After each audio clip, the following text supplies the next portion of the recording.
I have always said that I expect to be vetted, but being vetted and what is going on with me, you said this 30 years ago, you said this 20 years ago, this didn't exist, this didn't, you know, I have not seen that with anyone else.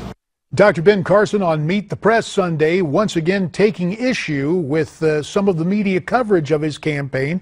One effective argument utilized by Dr. Carson is that the media didn't seem to have the same type of scrutiny for one Senator, now President Barack Obama. Meantime, several conservative media outlets, including the Independent Journal, have brought forward several instances during President Obama's 2008 campaign that proved untrue, but really didn't get much scrutiny during that campaign. For more, let's turn to our panel. First, from New York City, a columnist for the Fiscal Times, Liz Peek, and from Tampa, Democratic media strategist and the vice president of KateCom Communications, Franco Ripple.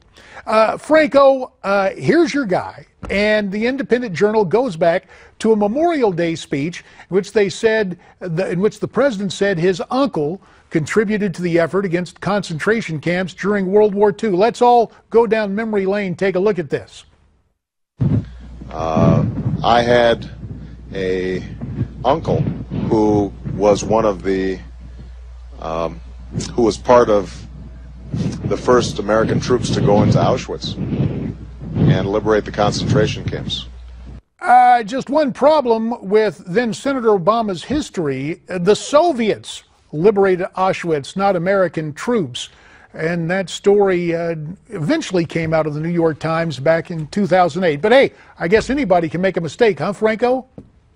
Well, sure. Certainly anybody can make a mistake. And, you know, that obviously did come out. All the things that are in that article all came to light. They were acknowledged. And what's more important is what the then senator, now president, said he was going to do and what he's done. And for Ben Carson, by the way, to say that no one has been vetted the way he's been vetted right now, just smacks of, I'm shocked to discover there's gambling happening in this establishment. I mean, come on. You know. Well, perhaps it's the leisurely approach, the longer term, the historical approach after somebody is safely elected that stuff comes up. At any rate, a couple other things we need to get to with President Obama. The embellishment of the past also continued when he made a speech in Selma, Alabama, actually crediting the Kennedys for his existence. My very existence might not have been possible had it not been for some of the folks here today. The Kennedys decided we're going to do an airlift. We're going to go out to Africa, and we're going to start bringing young Africans over to this country and give them scholarships to study so that they can learn what a wonderful country America is. And this young man named Barack Obama got one of those tickets and came over to this country. President Obama, with his preaching cadence and false Southern accent, also got this wrong. The 1959 program was not funded by the Kennedys. They weren't approached about a similar program till a year later, Liz. Why is it that Mr. Obama can just skate through with these historical inaccuracies?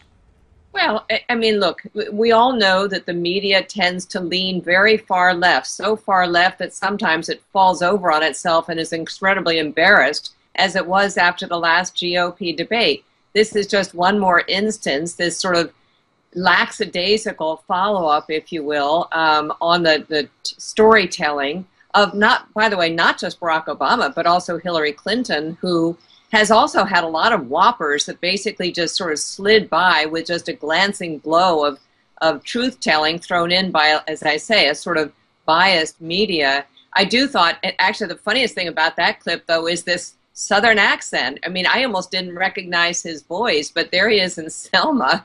All of a sudden, one of the guys, you know, with his incredible drawl. I mean, look, it's a phony story. It's a phony presentation.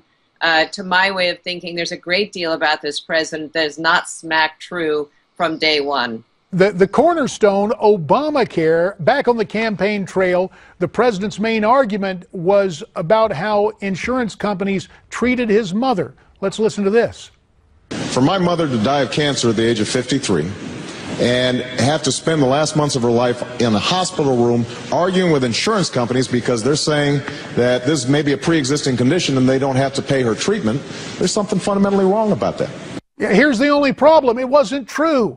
New York Times reporter Janie Scott, while writing a book on the mother of the president, uncovered that the quote, that the dispute concerned a Cigna disability insurance policy and that her actual health insurer had apparently reimbursed most of her medical expenses without argument. I got 10 seconds for you, Franco. Well, due respect, that wasn't his main argument on the campaign trail about Obamacare. It was that millions of Americans would get the health insurance they need. And all we're seeing now is that Republicans, like the Kentucky governor... Nice try, but when you use your family, you're going with that. We'll be back with more.